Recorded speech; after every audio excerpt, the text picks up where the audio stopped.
Welcome to lupus. I think there is nothing that can get bigger than lupus in rheumatology. I think any standard rheumatology book you take, the discussion starts off with lupus. For a change, I started off with Sjogren.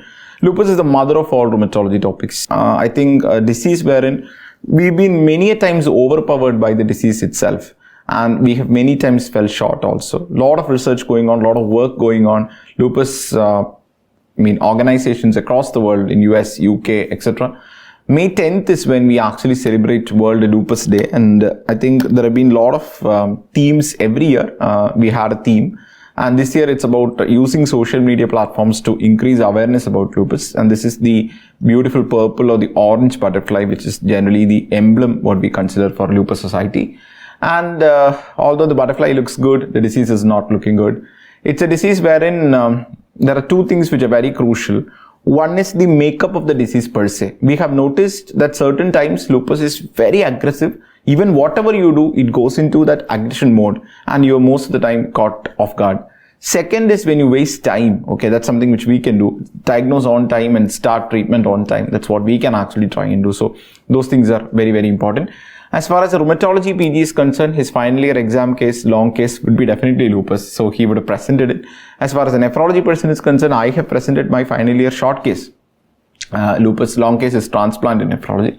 And it's a topic which is like dealt equally in nephro as well as in rheumatology. It's got a big arm that is lupus nephritis. So we will be seeing everything possible about the disease. It's a huge disease, and you can see conferences conducted across the country where we have one-day discussion on lupus and we don't reach anywhere at the end. So that's it. And I've also been very fortunate to be called for one of those conferences to talk on pathogenesis of lupus. So that's again a great thing. And that's when I understood that pathogenesis of lupus itself can be something that can be discussed for 10 hours plus. You can have an app on lupus alone. That's how big the topic is. So where do we start with? If you take Kelly or you take any standard book in rheumatology, this is the first sentence that you actually see. SLE is a disease of women in their reproductive age group with 9:1 preponderance. This is the standard dictum statement that you see.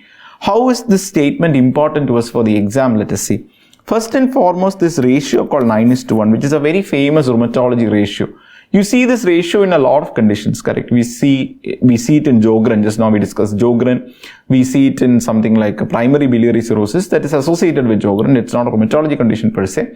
You get it in Takayasu's arthritis. You get it in chronic fatigue syndrome. So these are the conditions that come to my mind straight away when I think of this 9:1. So the same 9:1 is applicable for SLE also. 90% of females with SLE, or take on the whole, 90% of patients with SLE are women in their reproductive age group. Okay, 90% of patients with SLE are women in their reproductive age group.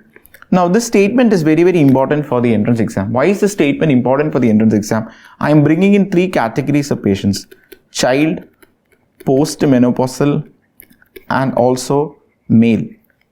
So, can you get SLE in a child? Can you get SLE in the postmenopausal age group? Can you get SLE in a male? These are the three questions that we would love to answer. Now, you can get SLE in a child. You can get SLE in a child. There's nothing wrong in that. Rarely you can get SLE in a child. The key question that you have to understand is SLE in a child is considered to be bad. Yes, why is it bad? Because it has got 100% renal involvement.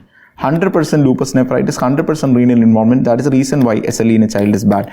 Adult onset SLE per se is like 50 to 60%. 50% of patients in our country, I'm saying, there are Western data showing 40 to 60%. Our country is like 50 to 60%. 50% of them have got symptomatic serious lupus involvement of the kidney. 60% if you take have some kind of an involvement, of which I would say 50% on the whole have got some serious involvement. So that's how it is. So very, very bad as far as childhood lupus is concerned. Postmenopausal lupus. Postmenopausal lupus, does it actually exist in itself, is a big question mark. Now, very recent studies are telling us that there is nothing called postmenopausal lupus. The moment you see postmenopausal lupus, you may be mostly mistaking it for something else. It's so much driven by estrogen such that in a postmenopausal female, to get lupus is not a common proposition. So we say it is very, very rare. Okay, very, very rare. Can a male get lupus? Yes, male can definitely get lupus. We've seen a lot of male lupus. Male lupus is also very bad with respect to prognosis. If you look at the skin involvement, if you look at the renal involvement, it's got much more progressive involvement, and the eventual prognosis or the eventual outlook is actually very poor. So male lupus is also very, very bad. So childhood lupus is very bad, male lupus is very bad, child lupus has got 100% renal abnormality. It's a very, very routinely asked question. So with that, we are actually seeing this 90% of women in reproductive age group. For your exam also and in real life practice also, this is so important to understand. When you have a female in her reproductive age group coming with a set of symptoms which you are not able to attribute to any particular disease, always have lupus in mind. The symptoms may be very vague. It may be a fever, it may be arthralgia, it may be myalgia, it may be weight loss and fatigue, it may be hair loss, it may be something like a thrombocytopenia, it may be something like a thrombosis, it may be something like a pleural effusion, it may be pericarditis. There are n number of manifestations that you can actually talk about. What you need to understand is we are not able to actually fit it into any one particular disease. Always have lupus in mind, because lupus could be the answer. Okay, and it's very simple and very easy also. That's the most important part, which you will actually see. The moment you think that, okay, is this lupus, you just have to go ahead and do a test called ANA. Okay, and we'll see everything about ANA in a short while. ANA is a test that you can very easily do, and 97 to 98% of patients are actually speaking ANA positive. Which means that if it's ANA negative, you're literally ruling out lupus. There is a very small number of patients, that is 2% to 3% patients, who can get what is called ANA negative lupus. So ANA negative lupus is characterized by this anti-Rho antibody. That's what's a new entity called ANA negative lupus. Some people don't agree with that. There is a school of thought that there is nothing like that. But then I go with my teachers who taught me that ANA negative lupus does exist. You have to go for anti-Rho. Anti-Rho will be positive in ANA negative lupus. We'll see that again in detail, and it's characterized by skin involvement more than anything else, very widespread skin involvement more than anything else. So that is also there. So it's very easy to actually rule out lupus. You do an ANA, if ANA is negative, you basically think that it is not lupus. So that extent it is actually easy. So you have to be doing it. You have to make it a practice. It's a shame if you miss out on lupus. You cannot miss out on lupus. Okay. With this intro, we're going to the immunopathogenetic side of lupus, which is a very, very, very vast topic. Let's try to see what happens. If you ask me in lupus, what per se happens, okay? Before that, this statement also I want you to know, 40% concordance, which means that family history is very crucial, family history is very vital. It's a very strong positive family history as far as lupus is concerned. That's also something that you have to keep in mind. Let us look into this immunopathogenesis of lupus. Where do we start off in the immunopathogenesis of lupus? In any autoimmune disease, there is a break in your self-tolerance, okay? So break in your self-tolerance. For any autoimmune disease, this is the dictum. Okay, and in SLE, what is resulting in a break of your self-tolerance is your immune dysregulation. So in very simple terms, I'm talking about an immune dysregulation. It is this immune dysregulation that is leading on to a break in your self-tolerance. Let us see who are the key players involved. Okay, the startup of this whole immunopathogenesis idea would be regarding this immune dysregulation. So what happens in SLE is effectively a immune dysregulation. That immune dysregulation is what is leading on to a break of self-tolerance. What happens with respect to SLE? What is this immune dysregulation? You can see that it is the innate immune system that gets activated because of this immune dysregulation. So very important question. If you look at rheumatoid arthritis, it is all about the adaptive immune system. Here it is not all about the adaptive immune system. The key players are mostly in the innate immune system. So immune dysregulation is due to uncontrolled activation of the innate immune system. Very, very important question. And in this innate immune system, which is the key cell that you're talking about, the key cell that you're talking about in the innate immune system is your lymphoid or plasmacytoid dendritic cell. Very, very important. So dendritic cells are of two types. I think all of you know that. We'll study it in our immunology class. We have myeloid dendritic cells and lymphoid dendritic cells. Myeloid dendritic cells are part of our adaptive immune system. Lymphoid dendritic cells are part of our innate immune system. Myeloid dendritic cells are again divided into Langerhans cells, which are your antigen presenting cells, and your follicular or dendritic cells, which you see, follicular or interstitial cells, which you see in the lymph node. We'll see that again. So here we are talking about lymphoid dendritic cells or plasmacytoid dendritic cells, which are the key cells as far as SLE is concerned. They are getting activated because of this innate immune system activation, and they produce the key pathogenic cytokine in SLE. The key pathogenic cytokine in SLE is interferon alpha. Okay, the key pathogenic cytokine in SLE is a type 1 interferon, which is interferon alpha. Very, very important. This is also the key pathogenic cytokine in dermatomyositis and so many of the myositis associated disorders. You basically have to know that it is the innate immune system that is very important. The key pathogenic cytokine here is interferon alpha. If you compare this with a disease like, say, rheumatoid arthritis, the key pathogenic cytokine is TNF alpha. You take a disease like scleroderma, the key pathogenic cytokine is something like a TGF beta. So for every rheumatological problem, you have a key pathogenic cytokine. Here it is interferon alpha. That is from the lymphoid or plasma cytodendritic cell, and that is part of activation of your innate immune system. So this much is very, very clear. So that also brings us to this very important question. How is this innate immune system activated? Okay, how is this innate immune system activated? Just like that, can the innate immune system be activated? No. So some trigger has to be there for your innate immune system to be activated. So lot of genetic and environmental factors are there. We will see those genetic and environmental factors in a short while. These genetic and environmental factors are there. They have together caused activation of your innate immune system. So how have these genetic and environmental factors together been able to cause an activation of your innate immune system is the very important question. And that is primarily because these things together have led on to what is called defective apoptosis. This is the key word for your exam. As far as SLE is concerned, even if you don't know anything, it's okay. You have to understand that apoptosis is actually become defective, or there is defective clearance of apoptotic debris. Okay, so defective clearance of apoptotic debris. This defective clearance of apoptotic debris has been highlighted as the most important part.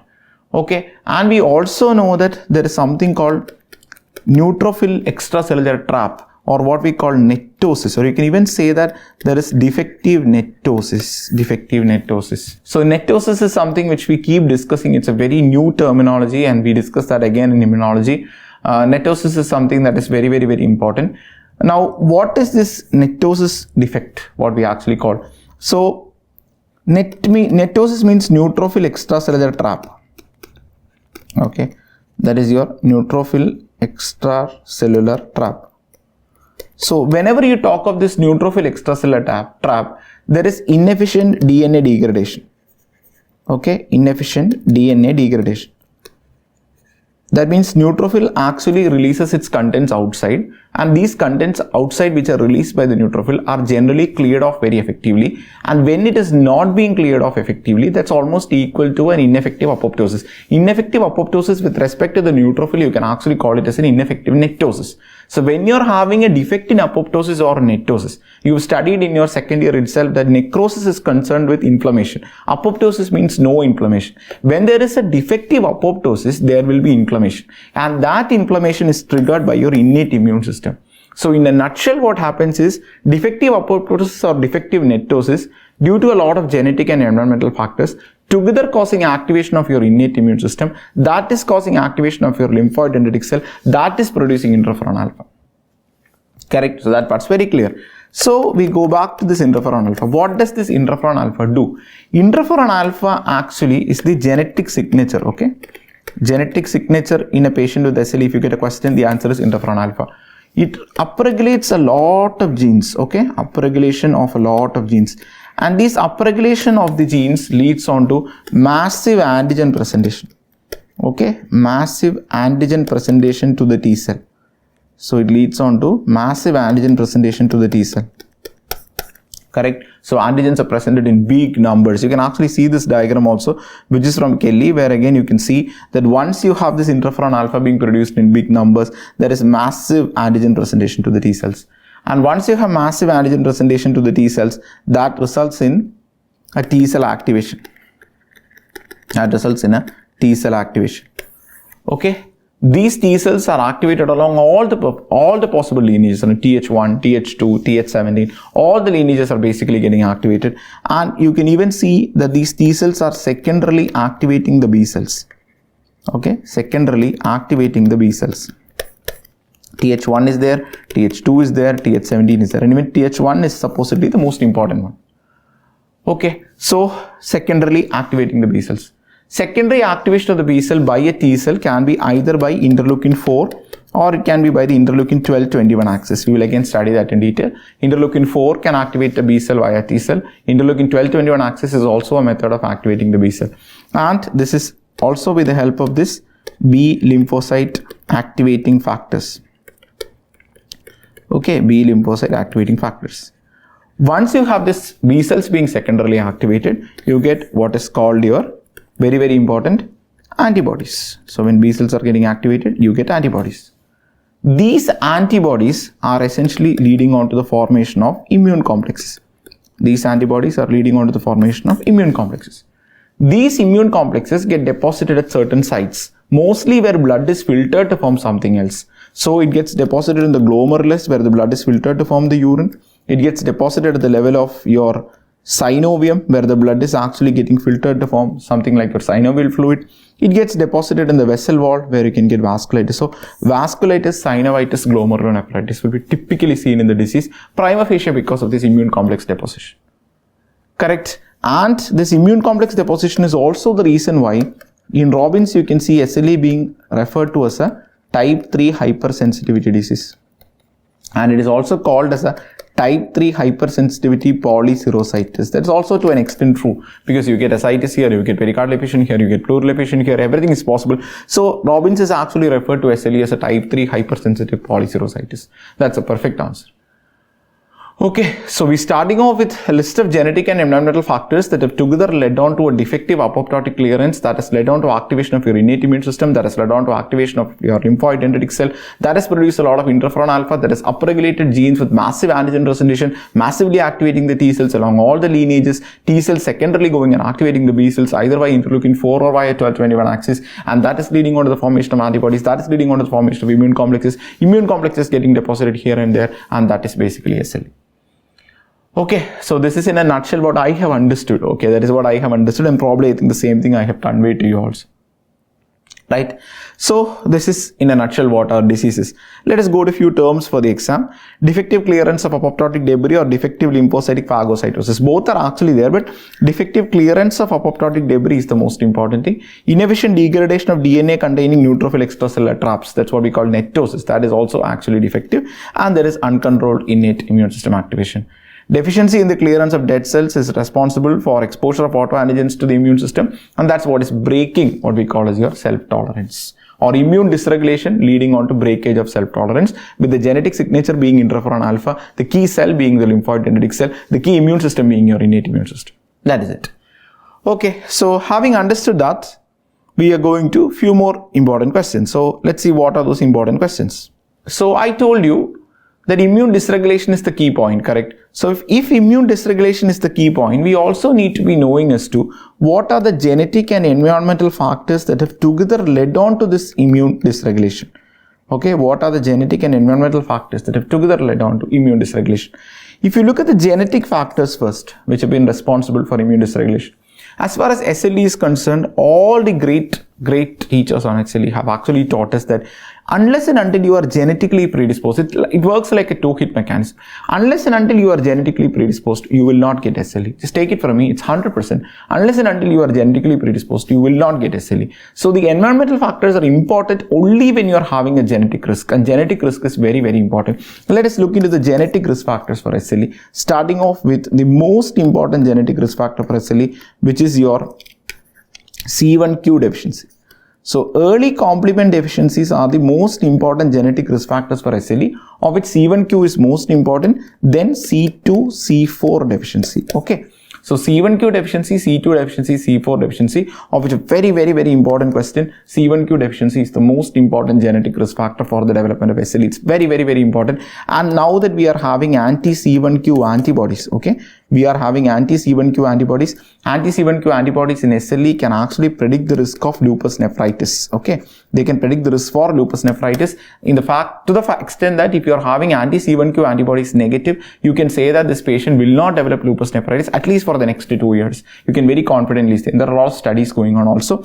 For your exam, anti-C1q antibody is also seen in a condition called hypocomplementemic urticarial vasculitis. Okay, it's typically characterized by the presence of anti-C1q anti-C1q antibody. It's an overlap kind of a condition. Okay, it's an overlap kind of a condition. It's very, very important. And that in a renal biopsy, you always look for C1q. If you're not seeing C1q on your renal biopsy, then you have to be very careful because it may not be SLE, because the importance of staining C1q is so crucial in a renal biopsy sample. We'll come to that. So that's why all these things are important. So C1q, C2, C4 deficiency. Correct topic, C1q most important. Remember always that early complement deficiencies like your C1q, C2, C4 deficiencies, they will all predispose you to this SLE, whereas late complement deficiencies like your C5b to C9 deficiency, they will actually predispose you to Neisseria infections as well as Toxoplasma infections. So late complement deficiencies will predispose you to Neisseria Toxoplasma infections. Early complement deficiencies will predispose you to SLE. This is very, very, very important. Okay, so this is the whole thing. And activity in SLE itself, we measure with low complements. I think all of you know that. We will come to it. So this genetic is very, very crucial. Second important genetic risk factor is your TREX gene. Okay, so single gene mutation, if you ask me, is your TREX gene, and that is on chromosome 3. Okay, TREX gene which is on chromosome 3. Correct? Because you see an X here, don't think that TREX gene is on the X chromosome. Previously it was thought like that. No, TREX gene is on chromosome 3. But having extra X chromosomes definitely will increase your risk for SLE. That's 100% there. That's why XXY tends to have a more chance for SLE. Like the Klinefelter tends to have a more chance. So that is there. But TREX gene is on chromosome 3. The next genetic thing that you have to know is your HLA.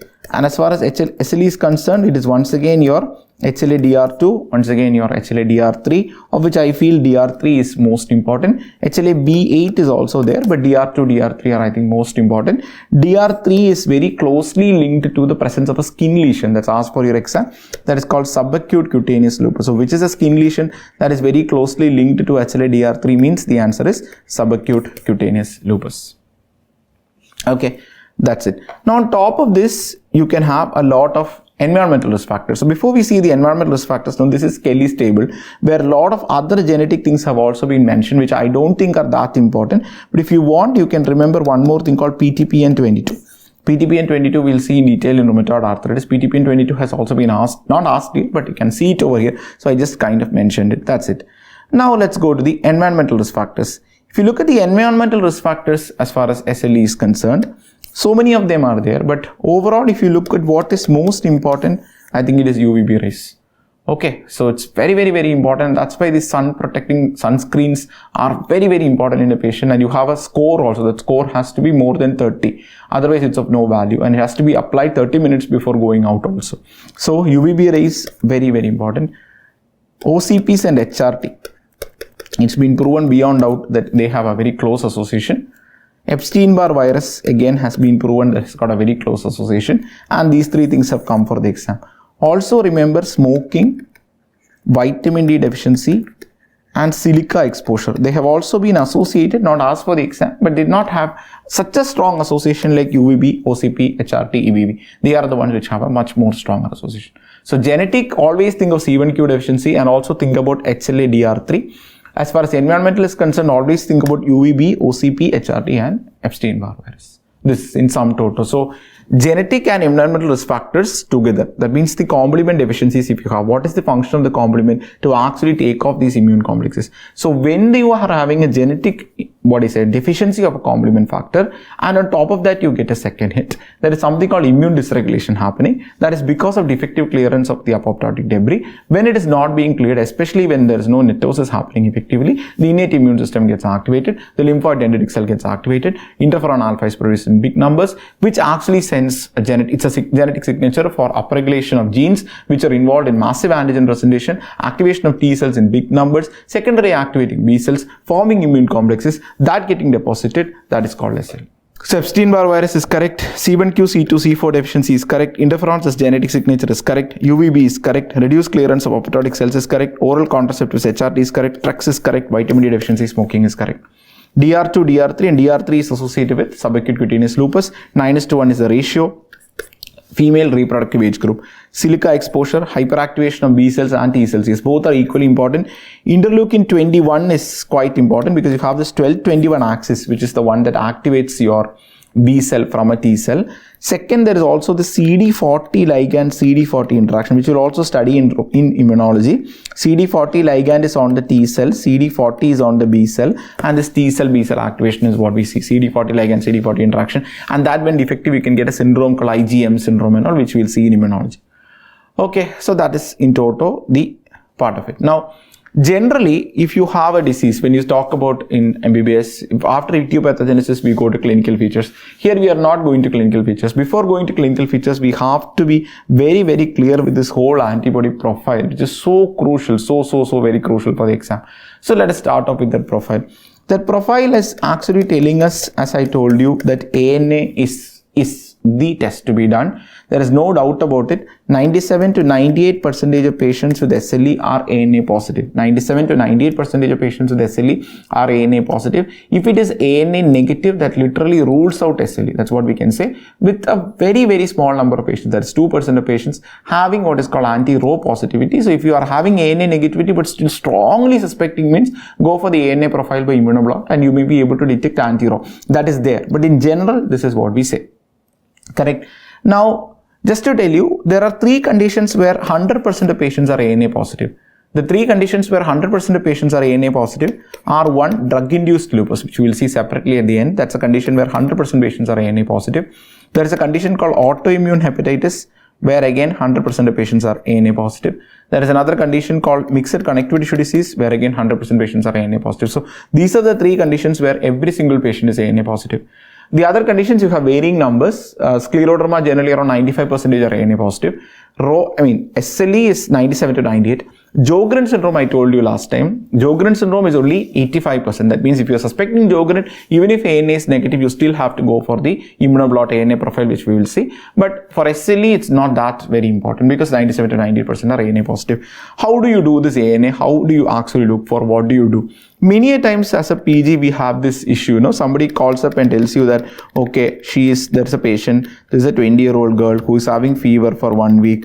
They did give antibiotics, it was not responding, and they did an ANA, and suddenly ANA came positive. How do you actually react to this? It's a very important question. How do we react to this? When somebody is telling you it's ANA positivity, how do you react to this?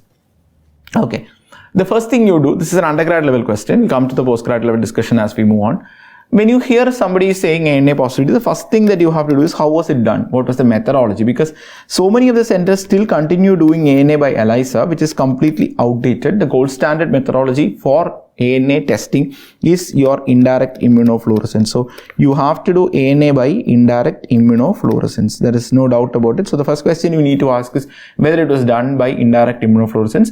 And in indirect immunofluorescence, we use the HEP2 cell line, human epithelial 2 cell line, because it is a rapidly multiplicating cell line. It is actually taken from our own larynx itself. From laryngeal carcinoma patients is what it's been taken. Laryngeal carcinoma patients, you take this epithelial cell line which multiplies rapidly, put it on a slide, and you actually mix it up with the sera. If there is an antibody, that will react. So human epithelial 2 cell line is what we use. So if the patient is telling you that, okay, it's been done by indirect immunofluorescence, HEP2 cell line, then you need to ask for what are the titers. You need to ask for what are the titers. Now, titers 1 in 5, 10, 20, 40 are not considered significant. Only titers more than or equal to 1 in 80 are actually considered significant. So, if you get a patient or if you get a call from somewhere saying that ANA is positive, always check for two things. One, is it done by indirect immunofluorescence? In that case, what are the titers? An ANA titer is considered significant if it is more than or equal to 1 in 80, 1 in 160, 1 in 320 like that. And it is done by indirect immunofluorescence. Without that, you don't actually take it into picture. Okay, so that is very, very, very important. Now let us actually see a few more details. So methodology, indirect immunofluorescence versus ELISA is always indirect immunofluorescence. Standard dilution 1 in 80 is what is most important. And you say intensity 1 plus 2 plus 3 plus 4 plus. So generally 2 plus 3 plus 4 plus are considered significant, but there is no hard and fast rule like that. Okay. Once you say, okay, ANA is positive in this method, that is when you think that, okay, this phone call is a pretty important one, because you've seen a patient now, you're hearing about a patient now who has got significant ANA positivity, that is IIF with 1 in 80 positivity, and intensity maybe 2 plus and above. How do you actually take it forward? So once my ANA is positive, how do I actually go about, or what is this next step that I actually take? So this ANA reading or ANA understanding is far from complete here. We know the titers, we know that the methodology is correct, we know we need to actually evaluate further. What is the next thing that we look for? The next most important thing that we look for is the pattern. So pattern is the next most important question. Pattern is very important. We will quickly look into the patterns of ANA. Let's see what are the patterns of ANA that you need to understand. So as far as patterns of ANA are concerned, there are so many different patterns that we talk about. So we have to obviously ask what is the pattern and need to know a few things with respect to the exam also. So this is your cell, this is your nucleus, okay, and you are having an antibody against the nucleus. Sometimes there may be a homogeneous staining of the nucleus, okay, homogeneous staining of the nucleus, such that this will be like completely stained and it will push the cytoplasm to the periphery. You will not be seeing any cytoplasm. The only thing that you will be seeing the nucleus, and the nucleus will be completely stained. This is called homogeneous stain. Okay, this is called as the homogeneous pattern. This is called as the homogeneous pattern. Homogeneous pattern is the most common pattern that you see in a SLE patient. Most common pattern that you see in a SLE patient is a homogeneous pattern. This homogeneous pattern can be due to the presence of one antihistone antibody. So that's why it's a common question. Antihistone antibody seen in drug-induced lupus. So what pattern you see there is a homogeneous pattern. Second, you can get it due to anti-double-stranded DNA, anti-DSDNA. That's why I'm saying it's very common in SLE. Third is you can also get it due to anti-nucleosomal antibody. So anti-DSDNA, anti-nucleosomal antibody can also give rise to homogeneous pattern. And nucleosomal antibody is important because it is the earliest antibody to be positive in SLE. Even before ANA, you can actually get nucleosomal antibody positive. So that is the earliest antibody to be positive in ANA, is in SLE. Per se, SLE as a disease, these antibodies are discussed before clinical features because in SLE, antibodies can appear almost 3 years before the onset of clinical features. That's what we study. That's why we are studying antibodies first and then clinical features. So the first one, the common one that you see in SLE is basically the homogeneous pattern. And this is the homogeneous pattern that you see. See, perfectly homogeneous. You can see nothing inside. It's full like homogeneous pattern. Okay. After this homogeneous pattern, then we go to the second pattern. The second pattern is what we call as the rim pattern. Okay, the rim pattern or the peripheral staining pattern. Okay, rim pattern or the peripheral staining pattern. This rim pattern or the peripheral staining pattern is wherein the cytoplasm is not actually pushed off. The rim alone of the nucleus is being stained. Okay, the rim alone of the nucleus is being stained, and this rim alone of the nucleus being stained is what we call as the rim pattern. And the rim pattern is actually speaking specific for anti-DSDNA, specific for SLE. It is because of anti-DSDNA.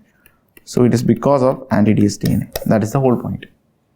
So rim or peripheral staining pattern is specific for SLE and it is actually seen because of anti-DSDNA. So what is actually most commonly seen in SLE is the homogeneous pattern. What is specific for SLE? The answer is rim pattern. And rim pattern is due to DSDNA. Homogeneous pattern can be due to a lot of antibodies. Correct? Now, the third pattern that you see, rim pattern, is actually speaking, you are having the liver or the mouse liver or mouse kidney, etc. are also being used over there. It's not just on the HEP2 cell line. Okay, it's actually a combination of both. So rim staining may not be seen on the HEP2 cell line. You may actually see it with the mouse liver or the mouse kidney, etc. I'm not going to that level. That's not required for you also. So that is about the rim pattern. The third pattern is what we actually call the speckled pattern. Okay, speckled pattern. Now the speckled pattern, if you ask me, is the most common pattern that you see in a connective tissue disease. So the moment you hear that it is a speckled pattern, you know that okay, some connective tissue disease is actually going rounds. And you need to be knowing this is the most commonest pattern. I'll show you a good diagram to identify. This is called the speckled fluorescence, and in this speckled fluorescence is called dense fine speckled pattern. Okay, that's the best answer. Dense fine speckled pattern, where inside you will be seeing so many ones, different size and shapes, so many different size and shapes. Okay, the moment you see a dense fine speckled pattern, you can just say that this could be a connective tissue disease. You don't make too many statements. It can be due to this anti-Unrmp. So it may be seen in something like a MCTD. It may be due to anti-ROLA. So it may be seen in Sjogren. It may be due to anti-Smith antibody. So it may be seen in SLE. So many possibilities are there. So dense fine speckled pattern is the most common pattern that you associate with a connective tissue disease. It may be even seen in normal people also, okay? Because ANA per se can be seen in 5% of normal people. ANA specificity is very low, as you know. Sensitivity is 97 to 98%, specificity per SLE is only 20-25%. So this can be seen even in a normal population. Normal people, normally this is the most common pattern. Okay, so that is dense fine speckled pattern. Then you have the fourth pattern. The fourth pattern is called the anti-centromere pattern. Okay, anti-centromere pattern. This anti-centromere pattern is characterized by what we call as a zipper appearance. Zipper appearance means that you have 92 dots here, 46 into 2 chromosomes. From father and mother, you have 92 dots. That is called the zipper pattern. This zipper pattern is also called the anti-centromere pattern, which you see in a condition called CREST syndrome, which we have discussed alongside with scleroderma, calcinosis cutis, Raynaud's, esophagitis, sclerodactyly, telangiectasia. Fifth one is the anti-nucleolar pattern. Okay, anti-nucleolar pattern. This is a pattern that is seen only in very few number of patients, but very, very specific for systemic sclerosis. Very specific for systemic sclerosis, where you actually see staining of the nuclei only. Just dots inside the nucleus, that's it. Okay, speckled means big dots, small dots, etc., etc. Here's equal dots. And when you have this pattern like this, 92 dots at the center, that is called the centromere pattern. So if you don't have to know how to draw everything, we'll learn this in detail. If you go to a good rheumatology center, you'll have postings in your immunology lab for at least 3 months in first year and again 2 months in second year. So you'll be actually well trained and well versed with this whole thing. Okay. Hope you get the opportunity to do that. Rheumatology is a subject, I think studying itself is a huge bliss, because it's such a challenging specialty where you are dealing with patients who have only you as their first resort, second resort and last resort. And you have to be dealing with them with your brain. And it is the integration that is the most important aspect. It is not about amassing knowledge like a neurologist. It's about integrating. It's about knowing SLE has got manifestations in the brain. It's got manifestations in the lung, liver, kidney. You need to be knowing about every single system. Okay, so it's going to be great learning rheumatology. So these are the patterns that we're talking about. So very, very important questions. We have discussed about almost all the patterns. I told you about homogeneous pattern, which is the most important pattern with respect to that question, which is the most common pattern in SLE. And second is your speckled pattern. Speckled pattern can be because of your anti-Smith antibody. It is the most common pattern that you see in a connective tissue disease. And it can be associated with Antiunrmp, it can be associated with ROLA, it can be associated with your Smith. It can also be rarely associated with an antibody called anti-RNA polymerase 3. Okay, which we'll again study in detail in systemic sclerosis, anti-RNA polymerase 3. That can also produce this pattern called the speckled pattern. And something that we'll study in detail in systemic sclerosis. RNA polymerase 3 antibody has got very high chances for renal involvement, gastric vascular ectasias, rapidly progressive skin lesions and all those things. We'll study separately. So at this point, I think this much understanding is more than enough. So when you get an ANA from now onwards, what are the key things that you will look for?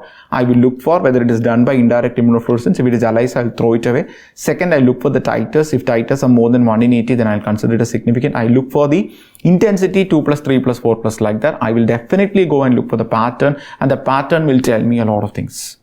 And if this is negative, then I would think that it is not equal to SLE. I will probably take SLE out of the equation with a rare chance of 2% to 3% that this could be a ROLA positive kind of an SLE, which is a rare possibility.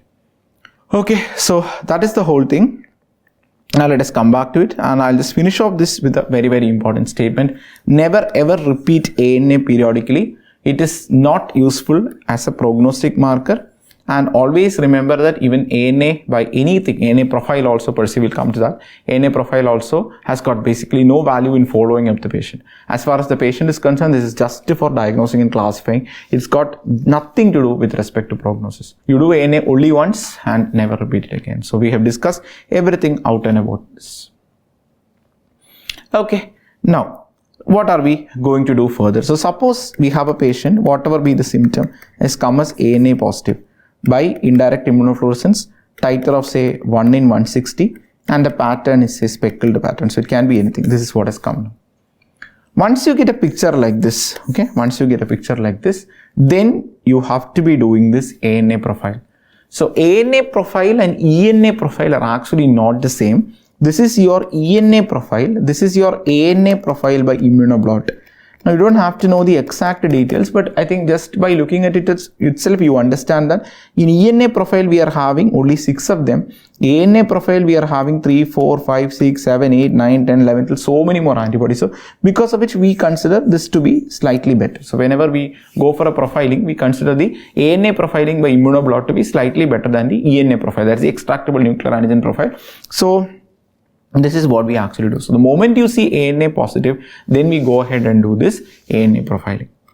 Okay, so the moment you see ANA positive, we go ahead and do this ANA profiling. So, that's very, very clear. So, now let us see, we are going to do this ANA profiling. Inside this ANA profiling, we have got lots of antibodies. We will see the importance of each one with respect to SLE. Let us start off with the first one, what we call anti-DSDNA. Anti-DSDNA. Now, this anti-DSDNA, let us come back to it. So, this is anti-DSDNA.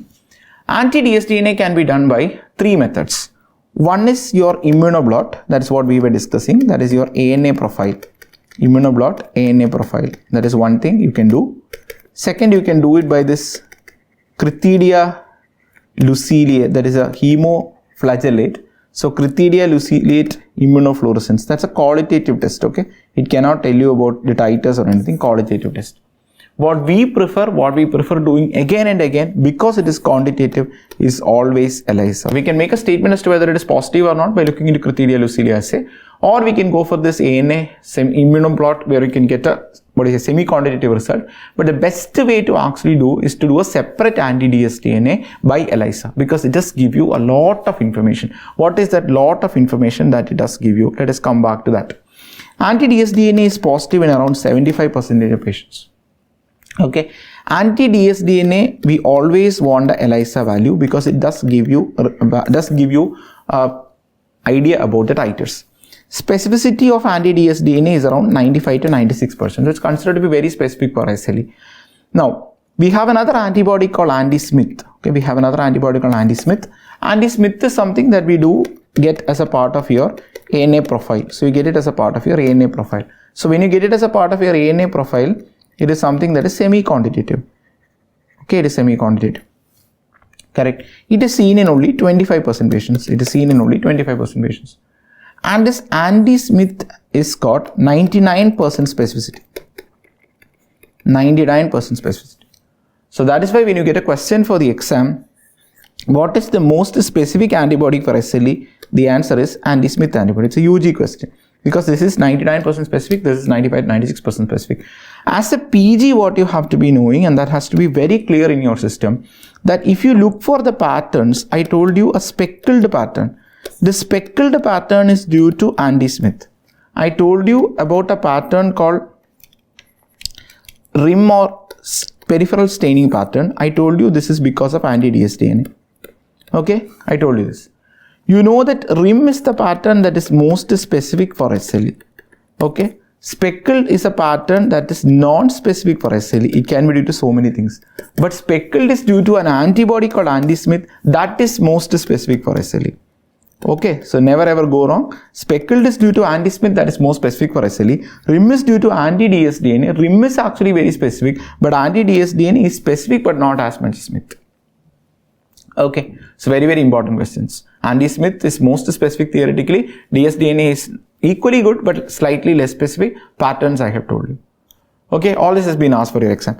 As a clinical person, what do I prefer? As a clinical person, I always prefer anti-DSDNA. Why I always prefer ELISA anti-DSDNA is because of the simple reason. One, it is positive in 75 versus only 25 in Smith. That is one reason. Second is I always get titers. And titers of anti-DSDNA have got lots and lots of value. Semi-quantitative titers of anti-Smith have no value. The moment you get anti-DSDNA titers, that is correlating with increased risk for nephritis and vasculitis. So, high anti-DSDNA titers always correlate with increased risk for nephritis and vasculitis, especially CNS vasculitis that can be a big danger in SLE patients. If you ask me how do SLE patients die, so 10 years after the onset of SLE, you ask me how they die, vascular, because their vascular system gets severely compromised, they get axillary atherosclerosis, they will die. But inside the first 10 years, you ask me how do SLE patients die. One is they get infections, very common they get infections. Second, lupus nephritis, but nephritis is something we do manage to an extent. Two things we lose the patient upfront are one patient having severe diffuse alveolar hemorrhage, that is a disease which miss and the patient can actually die. Second, having vasculitis, especially CNS vasculitis, again you can lose the patient. So those are the two things where you can lose the patient. So that is why risk of vasculitis nephritis is predicted by your DSDNA titers. The moment you see a patient with a flare, especially after having gone into some kind of a remission, full remission achieved, then you call it as a relapse. Most people don't achieve full remission, partial remission, then they come with a flare. Very much what you want to look for is the DSDNA titers. Keep monitoring the DSDNA titers, you get a very good idea about the activity, especially with respect to nephritis and vasculitis. So that is why if you compare head to head, the one that has more value is definitely anti-DSDNA, and that is by ELISA. So as a part of your ANA also, immunoblot also you get it, but we want to get it separately with ELISA because we want a quantitative assessment. Okay, that is DSDNA and Smith. After DSDNA and Smith, the next antibody that we look for is anti-U1RNP. Anti-U1RNP.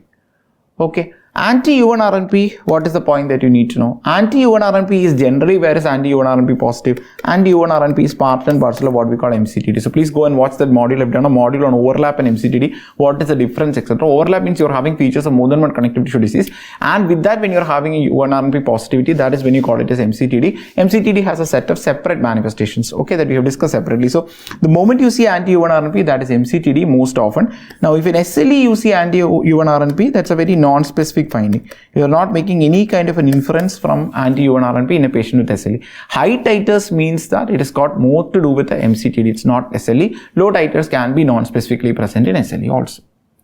Okay, from anti-U1RNP we go to an antibody that matters a lot. Each of these questions have actually come from that antibody. We look into the antibody in a lot of detail, and that is your anti-Rho and anti-La. Now per se, now La has no major value because La is there only if Rho is there, and individually having La has no meaning. So if you say Rho also, it's fine. Rho is SSA and La is SSB, and almost we say 1/3 of patients have this, okay, almost.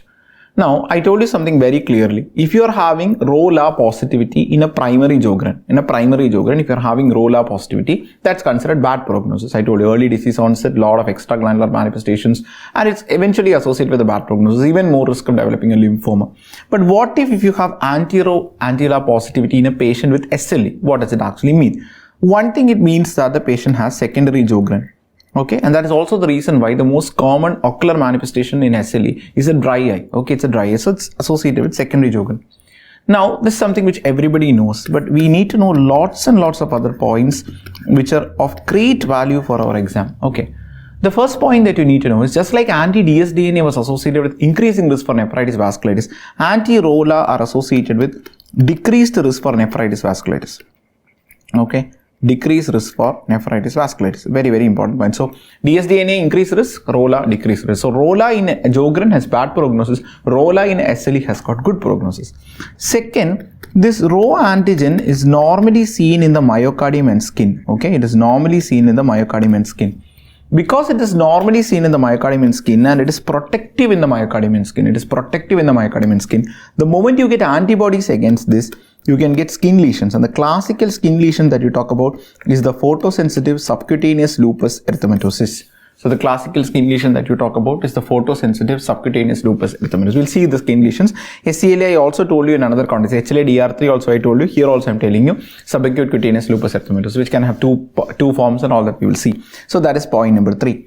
Point number 4 that you need to know is it is seen in the myocardium. So that is why this is associated with lupus myocarditis. It is associated with the lupus myocarditis. It's a very rare entity. You suspect it when you have a patient with lupus having high heart rate, etc. That is one thing.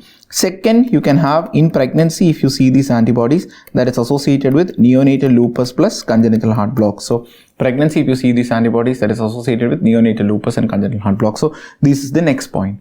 Now it's also associated with a very old syndrome, which is not significant these days.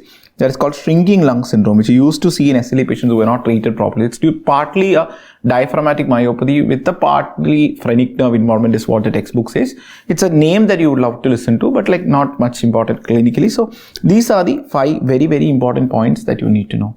So when you are having a Rho-La positive in SLE, it means secondary Sjogren, there is low risk for nephritis and vasculitis. The patient has got actually more chances for a photosensitive skin lesion called SLE. It is associated with lupus myocarditis, it is associated with shrinking lung syndrome, and it is also basically got an association with neonatal lupus and congenital heart block. That's done. Okay, so this antibody is also very, very important. So we have discussed antinuclear, dsDNA, Smith, Unrmp, Rho, La. Okay, the other antibodies we will see separately because they are all actually in different places. One is called antihistone antibody, so that we'll discuss separately as a disease called drug-induced lupus. So that's a separate topic altogether. So antihistone we'll see as drug-induced lupus. Antiphospholipid antibody, everything about which we have discussed under a separate topic called antiphospholipid antibody syndrome. What I want you to remember very clearly is that 1/3 of patients with SLE can have APLA. So 1/3 of patients with SLE can have APLA, and that is the reason why many people feel SLE is a bad disease, very bad disease, because of this thrombosis thing. So that's about it. Okay. We go to the next set of antibodies. So these many antibodies we have done with. The next set of antibodies are your anti-RBC and your anti-platelet antibodies. So anti-RBCs and your anti-platelet antibodies. I think all of you, I think my first memories of SLE was actually a patient who did not have any skin signs, nothing. This patient was actually brought with a 1-month history of fatigue and palpitation. Okay, 1-month history of fatigue and palpitation. This patient's hemoglobin was only 7.5. I still remember very clearly, with a normal TC, with a normal platelet, nothing like that. Okay, everything is normal. Hemoglobin 7.5. The way we looked into the RFT was normal. We had a spleen. I think this patient had a palpable spleen. So the very next day what we did, we actually repeated the hemoglobin, saw that in a day itself hemoglobin had now become 6.5. So we started our own transfusion. That was a mistake. We should have done tests and then only done, which we did not know at that time. So 6.5. So 6.5, patient having a very rapidly progressive kind of a thing. We did a peripheral smear with the reticount, peripheral smear with reticount actually came very high. So no value for reticount per se. We'll discuss that in hematology. You can watch my hematology medicine videos also. Reticulocyte production index is what that matters. Okay, reticulocyte production index was more than 2.5. That is your hemoglobin divided by desired hemoglobin into your reticulocyte count divided by 2. That is your reti production index. So reti production index in this patient was more than 2.5. And on the peripheral smear, we were actually seeing nucleated cells. We were seeing fragmented cells. We were seeing something like a polychromasia also. So nucleated cells, fragmented cells and polychromasia on the smear itself means that we are dealing with some kind of hemolysis. So we knew that we were dealing with hemolysis, but I didn't know that it was going to be so much of a surprise. The moment you are having hemolysis, it's very simple. You see for whether it is intravascular hemolysis or you see for whether it is extravascular hemolysis. So if it is an intravascular, extravascular hemolysis, one way of looking at it, or you can see for whether it is a Coombs positive hemolysis or it is a Coombs negative hemolysis. So this way also you can see. Coombs positive means it is autoimmune hemolysis. Coombs negative means it is not related to an autoimmune problem. So intravascular hemolysis means patient should have hematuria. Definitely should have hematuria, high colored urine. It was not there in the patient. So we struck off intravascular. Extra is what we are now looking at. And spleen is also a point in favor of extravascular. So extravascular, we did Coombs test. Coombs test came as 4+. That means when you say Coombs test, basically it's direct Coombs test. Direct Coombs test came as 4+. So this is a clear case of a warm antibody, autoimmune hemolytic anemia. If it were a cold antibody, then in the smear itself you would have seen what cold agglutinins you would have seen. And you know that you do a polyvalent first, then you go and do a monovalent. Polyvalent is for all the antibodies. If polyvalent is coming positive and smear is not showing any agglutination, you can take it as warm antibody itself. Polyvalent is coming positive, smear is showing agglutination, then you have to do the monovalent one, which is against C3. If you do the monovalent one against C3, if that's positive with cold agglutination, if you see on the smear, then you can call it as cold. Okay, that we'll see in hematology. So this patient had a warm antibody autoimmune hemolytic anemia. Okay, this warm antibody autoimmune hemolytic anemia, the moment you see, you start looking for the secondary causes. SLE can be there, PAN can be there, RA can be there, CLL can be there, lymphoproliferative diseases can be there, quite a lot of drugs can be there, and this patient was actually speaking SLE. Okay, so anti-RBC antibodies, very important. SLE can produce warm antibody autoimmune hemolytic anemia. Very important question. Okay, same way we had a patient who presented to us, was referred to us from gynec with bleeding, just 18 years of age. So bleeding, and now she was having a platelet count of only 20,000. Okay, previously even having reports of platelet count 12,000, 13,000 and having excessive menstrual bleeding. There are no petechiae, there are no ecchymosis, there are no purpura, nothing like that. She is having bleeding, and that too only during menstrual cycles. Generally between 10 to 20,000 it is maintained. Okay, this is the state. When we saw this patient, again, at that point in time, being a first year PG, really did not know the workup of all these things. So that is when my senior told me, you just take a smear and come. Okay, why do you take a smear and come? Before that, look into hemoglobin, TC, platelet count. See, make it very sure that it is not a pancytopenia, because if it is a pancytopenia, then the first thing that we think about is leukemia, and that's a completely different thing altogether. Hemoglobin, TC, everything is normal. You take a smear and come. Smear, you go to the lab and ask the pathologist about. We have hematology lab, so it's a different ball game altogether. It's not like a routine pathology setup. So schistocytes are there in the smear because HUS can also present like this. So we did the smear. Smear was normal, hemoglobin was normal, TC was normal, patient was full normal. There was no liver, there was no spleen, absolutely nothing. And everything is normal. You are having only a low platelet count. That is good enough to say that you are having ITP. Okay, good enough to say that you are having ITP. To make a diagnosis of ITP, bone marrow, etc., absolutely not required. So when you know that it is an ITP, you have to rule out secondary causes of ITP. Only after ruling out secondary cause of ITP should you come to primary ITP per se. Secondary cause of ITP, so many of them are there, but for your exam, SLE very important, RA very important, HIV very important, HCV very important. All these things are very, very important. And this was a case of SLE actually. Okay, so the two antibodies I'm talking of are one anti-RBC antibody which can produce a warm antibody, autoimmune hemolytic anemia, anti-platelet antibody that can actually produce a secondary ITP. Okay, so always keep in mind hematological manifestations of lupus, very, very crucial. Hematological manifestations of lupus, on the whole, most common is anemia of chronic disease. Okay, most common is anemia of chronic disease. Because of this anemia of chronic disease, you get a normocytic normochromic anemia. You get a normocytic normochromic anemia. Okay, you can also get warm antibody autoimmune hemolytic anemia, correct? You can get thrombocytopenia because of two reasons. One, you can get symptomatic thrombocytopenia per se because of secondary ITP. You can get mild thrombocytopenia because of secondary APLA. But that mild thrombocytopenia is even more dangerous because secondary APLA will predispose you to thrombosis. And how thrombocytopenia and thrombosis can coexist in the same patient, please go and see the module on APLA, where I have discussed that in detail. So warm antibody hemolytic anemia, thrombocytopenia. Sometimes SLE can present with pancytopenia also. Okay, pancytopenia, and most often this will be with a normocellular marrow. You expect to see sometimes hypercellularity, but generally most of the time it is normocellular marrow. So pancytopenia with a normocellular marrow, thrombocytopenia, symptomatic, mild thrombocytopenia without symptoms, warm antibody autoimmune hemolytic anemia, anemia of chronic disease, all these things you see. Most consistent laboratory abnormality that you see in hematology is lymphopenia. Okay, most consistent laboratory abnormality that you see is a leukopenia, inside that lymphopenia. Okay, so these many things from those antibodies. Correct. Now, lastly, we'll look into the neuro antibodies. Neuro SLE we'll see as a separate topic altogether. Let's look into the antibodies for now. Those are the last two sets of antibodies. So anti-erythrocyte, anti-platelet. Now, when you look at the neuro antibodies, first you have the anti-glutamate antibody. So anti-glutamate or the anti-neuronal antibody. Anti-neuronal antibody. This is the most common antibody in SLE patients. Most common neuro antibody in SLE patients. Okay, and it is associated with the most common neurological manifestation of lupus, that is a cognitive dysfunction. So most common neurological manifestation in lupus is a cognitive dysfunction. Now then you have an antibody called anti-ribosomal P antibody. Okay, anti-ribosomal P antibody.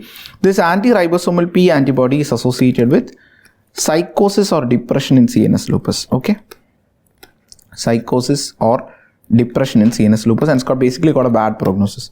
Psychosis, depression, CNS lupus, bad prognosis. I think as a DMPG we have done this, we do this in immunoblot. These funds become very, very useful. And that one situation was wherein we were treating a patient with SLE and she was on steroids and she started developing a lot of behavioral changes, more so like psychotic symptoms. So when you have a situation like this, we are always in a bit of a fix. One is there is a possibility that it could be a steroid induced because you are pumping steroids, you are actually pulsing first and then you are actually giving oral steroids. So definitely that's a possibility.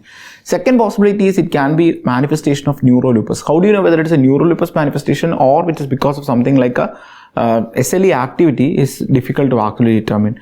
I mean, whether it is due to a steroid side effect or it's due to a neurolupus per se, it's very difficult to determine. There, this antibody has actually come handy. Because if anti-ribosomal P titers are high, then you know that, okay, there is activity. The psychosis is part of SLE. You can further think of immunosuppressing the patient.